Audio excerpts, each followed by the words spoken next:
যেদিন মারা যাবেন আপনার স্ত্রী পর্যন্ত আপনার বেডরুমে রাত্রে যাইতে চায় না।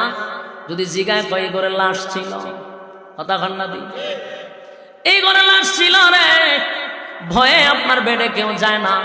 অথচ এই ঘরে বসিয়া কত গল্প গুজারি করলেন। দুনিয়ার থেকে বিদায় হওয়ার পরে নিজের স্ত্রী এখন আপনার রুমে যায় না ভয়ে। পৃথিবীর মানুষ, আল্লাহ বলেন প্রত্যেকটা মানুষ তার কৃতকর্মের জন্য আমি আল্লাহর সামনে জবাব দিতে হবে, কেউ বাঁচতে পারবে না।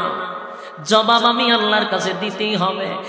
আর কিয়ামতের মাঠটা এত মারাত্মক, এত একটা ভয়ানক, সেই মাঠটা এত স্বার্থপর, কেউ কারো হবে না রে।